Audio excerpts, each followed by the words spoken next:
and we are again with Dr. Miriam Salehi in environmental engineering and our graduate student, Dibya Datta.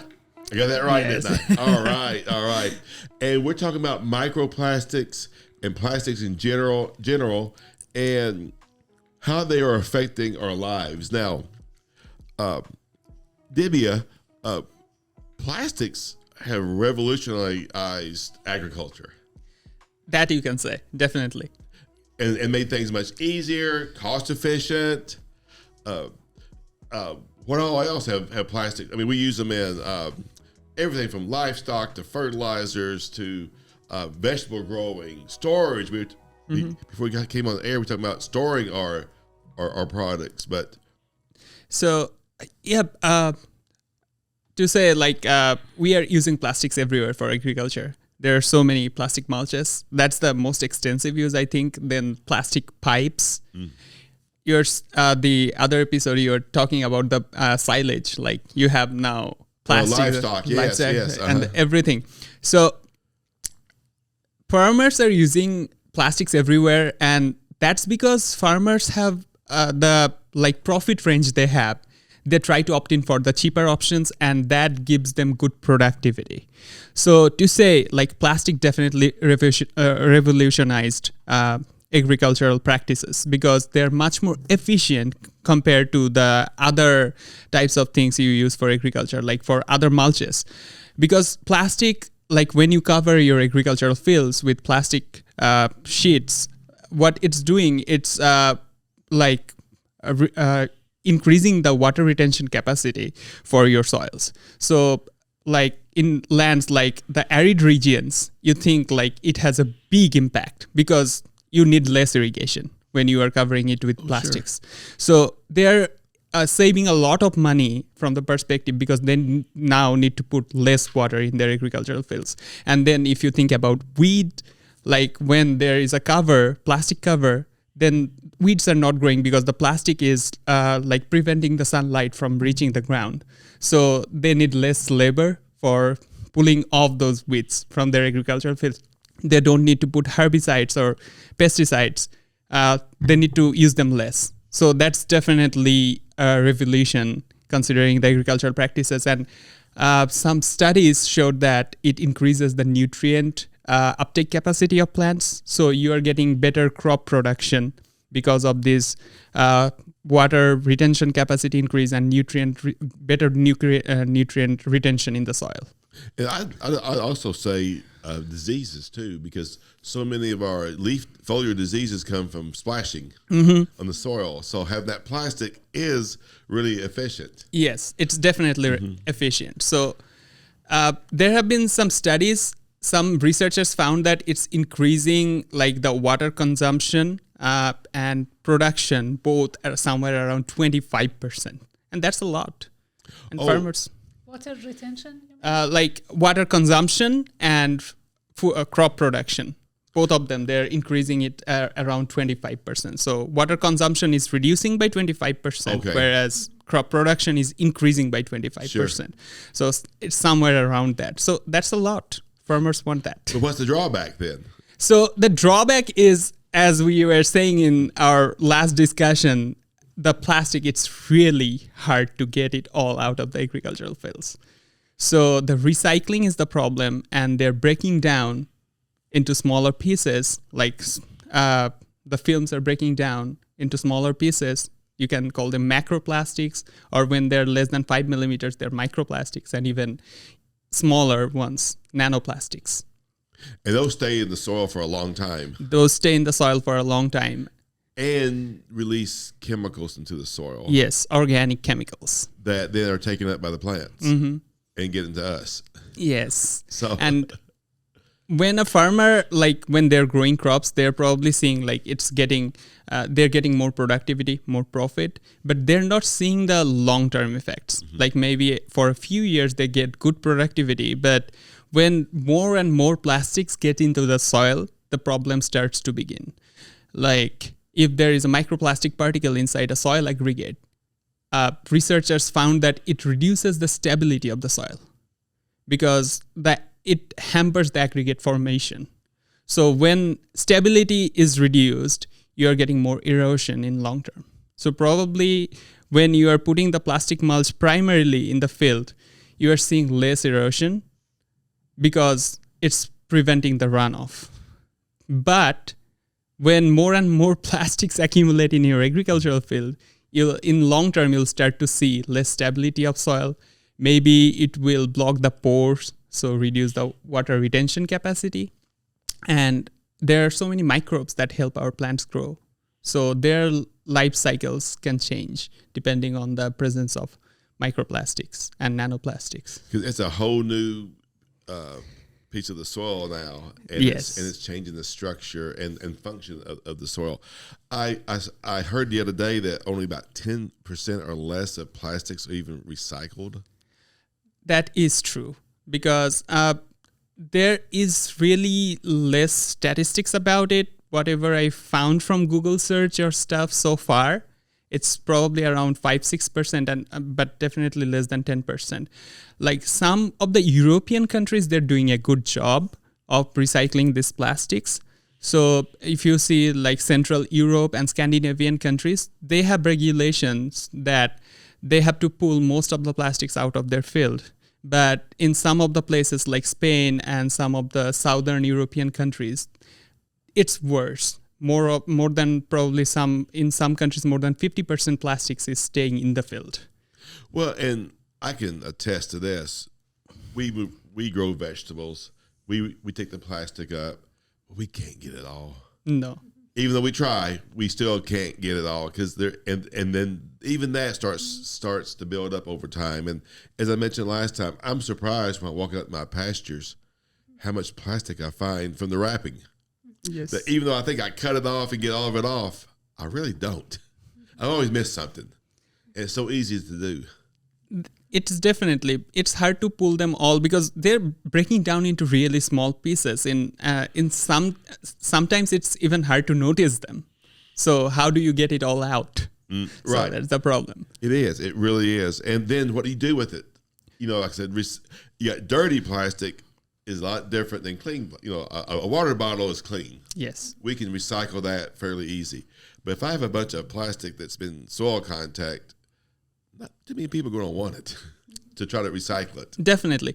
So when they're like as you're saying, water bottles, these are clean plastics, much easier to recycle. But from the agricultural fields, those plastics, they're degrading, and they are more and more other contaminants are attaching to those plastics. For example, soil sediment particles. Maybe if there is any herbicide or pesticide in the field, it's attaching to them. And the other day I was reading an article, I saw like when you apply herbicides to the field, researchers found that like somewhere around when it's just soil, 1 grams of soil particle is probably attaching 13 to 32 grams of pesticides or herbicides. But when there is microplastics, 1 gram of them can attach like maybe 2200 up to 2200, 2300 micrograms. So you're seeing like how many more times of herbicides and pesticides are attaching to them. So that's reducing the risk. And again, when they're going to the recycling facilities, how do you separate these different kinds of stuff? Oh, sure. You got pesticides now to deal with. So, Dr. Salehi, what's one of the alternatives that we can do? Yeah, there are several alternatives to the regular, plastic mulch that we are using. We can use the biodegradable plastic mulch, or even better, we can use some organic material, some bio-based material. For example, here we have a straw. We can use the straw, or we can use the coconut coir, or we can use sawdust. These are some organic material. Just organic byproducts. Yes, organic byproduct that we can just use them. Or we can use some compostable plastic mulch. So they are compostable. We need to recover those, and then they can be transported to some facility to be composted. So there are several options. So I can discuss more about the biodegradable. Yeah, let's talk about the biodegradable, because that's we can just leave it in the field. Yes, so I like that's that. that's the main, the main objective for developing the biodegradable plastic mulch was that we just till that into the soil and let it degrade within the soil. So they can be bio-based or they can be from fossil sources, but the main goal is that they degrade within the soil with the soil microorganism. They be converted to the biomass, carbon dioxide, and water eventually. So they become part of the ecosystem. I mean, Exactly. in just carbon, down to the basics, Yeah. carbon, nitrogen, and Yeah. oxygen. Yeah. That's what we're looking for. That's the main goal for developing the biodegradable plastics.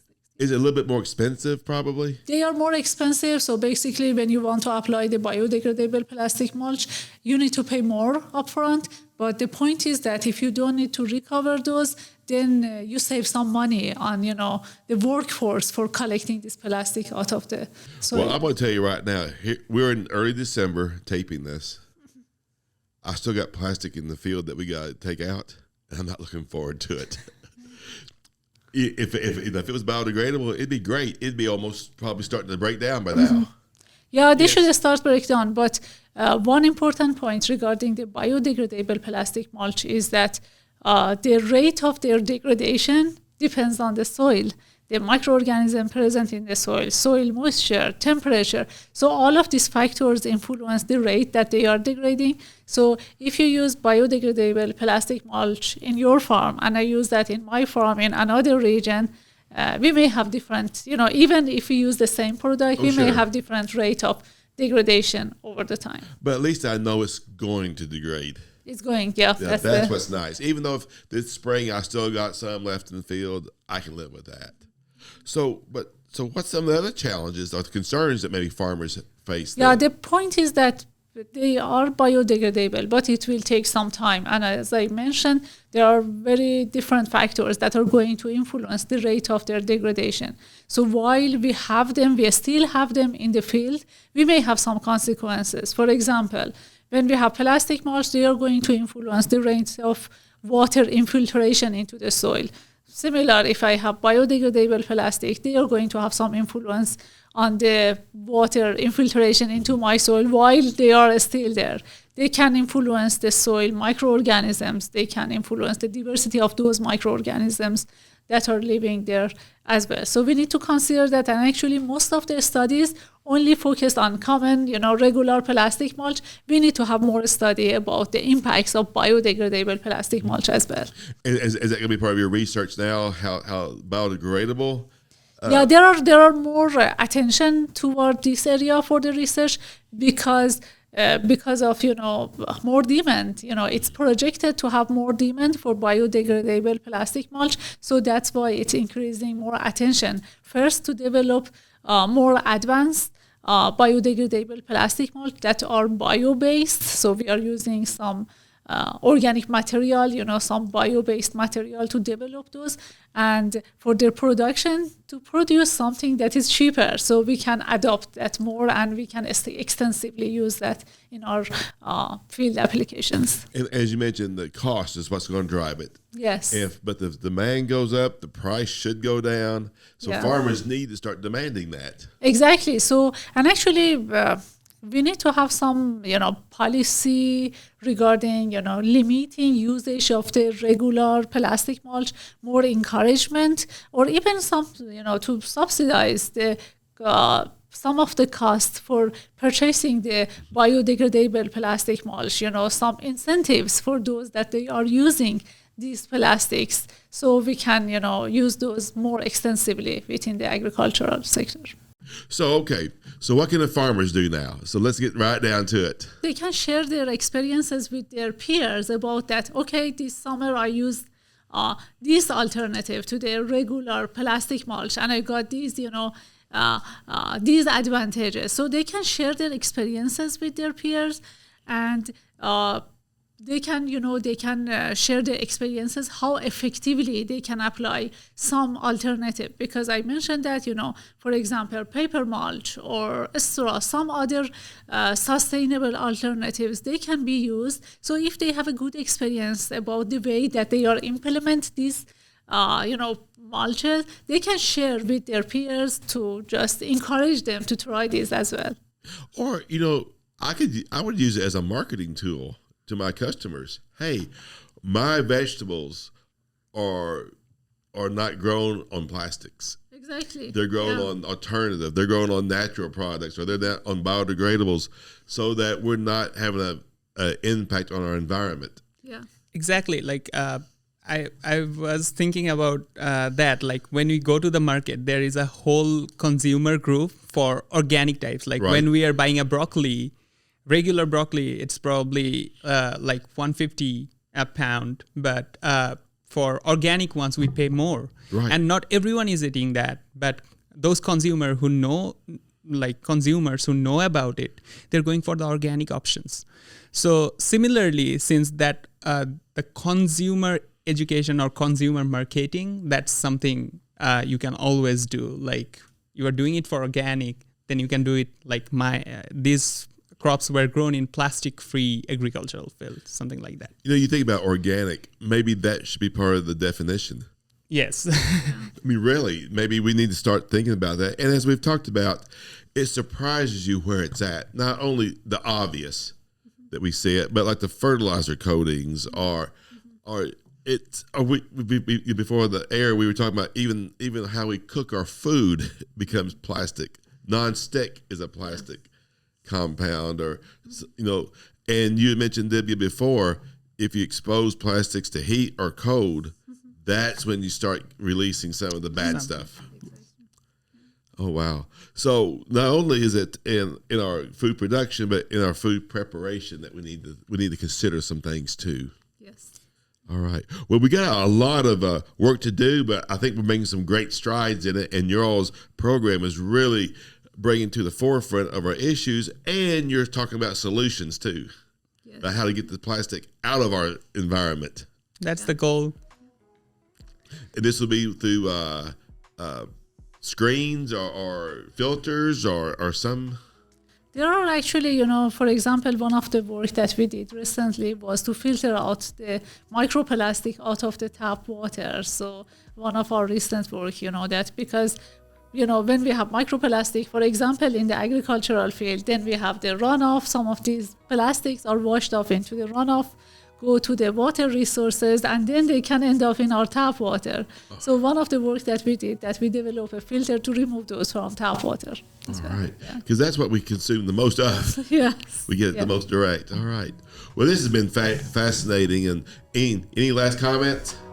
Thank you for inviting us. Oh, you're welcome. You're welcome. Thank you so much. Well, this is it for today, and we'll continue our talking about microplastics in the near future. We'll see you next time.